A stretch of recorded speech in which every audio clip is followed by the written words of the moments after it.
Hari ini kita akan belajar mengenai gerak dan gaya.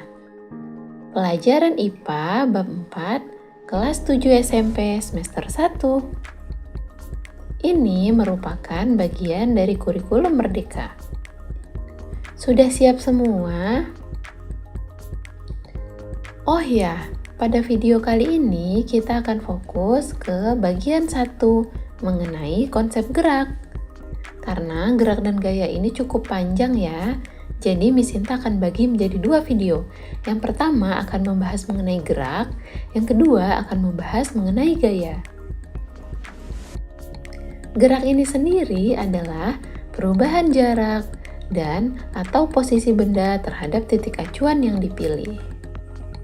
Yuk kita mulai. Di awal tadi Miss Sinta sudah jelaskan ya apa itu gerak. Nah, untuk membahas gerak ini kita akan mengenal beberapa hal dasar seperti posisi, perpindahan, dan juga jarak tempuh. Jarak tempuh ini sendiri adalah nilai lintasan yang dilalui gerak benda.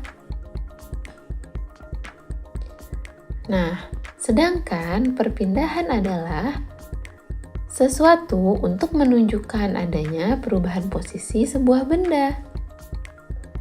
Untuk mengetahui berapa besar perpindahan, kita akan menggunakan rumus perpindahan adalah posisi akhir dikurang posisi awal. Jadi, pada perpindahan ini kita hanya fokus ke posisinya, apakah berubah atau tidak, dengan tidak memperhitungkan jaraknya.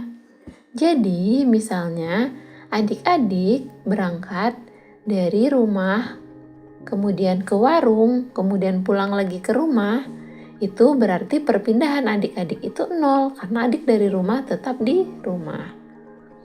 Jadi, jika sebuah benda kembali ke posisi semula, maka benda tersebut dikatakan tidak melakukan perpindahan.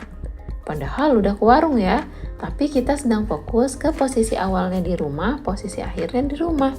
Jadi, tidak ada perpindahan. Agar adik-adik semakin paham apa itu perpindahan, mari kita bahas sebuah soal. Di sini ada seorang anak berangkat dari rumah menuju sekolah. Rumah berada di posisi awal, jadi kita anggap di posisi 0 meter. Sedangkan sekolah ada di posisi 100 meter. Jadi, jarak dari rumah ke sekolah adalah 100 meter. Untuk ini, kita dapat mengetahui ternyata perpindahannya adalah posisi akhir dikurang posisi awal. 100 meter dikurang 0 meter, jadinya 100 meter. Perpindahannya adalah 100 meter. Tapi, itu perpindahan. Bagaimana jarak ya? Nah, jarak adalah lintas yang ditempuh. Berarti dari rumah ke sekolah tadi. Jarak di sini sama dengan perpindahannya, yaitu 100 meter. Tapi, gimana kalau seandainya kita melihat anak tadi dari rumah ke sekolah, kemudian kembali lagi ke rumah. Jadi, tadi sudah 100 meter ke sekolah. Dia balik lagi ke rumah, berarti dengan jarak yang sama ya. Jarak totalnya adalah 100 meter berangkat ditambah 100 meter pulang, yaitu 200 meter. Jaraknya 200 meter, ingat ya.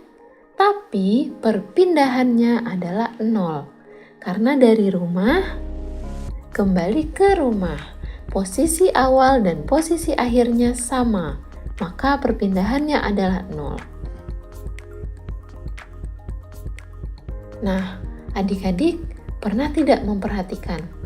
Ketika kita sedang ada di mobil, kita melihat ke jendela, sepertinya pohon-pohon sedang bergerak ya, berjalan meninggalkan kita. Benar tidak ya bahwa pohon-pohon sedang bergerak? Untuk dapat menjawabnya, kita harus mengenal ada 2 jenis gerak. Yang pertama disebut gerak nyata. Yang kedua disebut juga dengan gerak semu. Gerak nyata adalah gerakan yang ketika sebuah benda itu benar-benar bergerak. Sedangkan gerak semu adalah ketika benda itu sebenarnya diam, namun seolah bergerak. Nah, gerak nyata ini contohnya adalah ketika kita sedang lari. Kita benar-benar sedang bergerak ya. Yang kedua, gerak semu itu contohnya adalah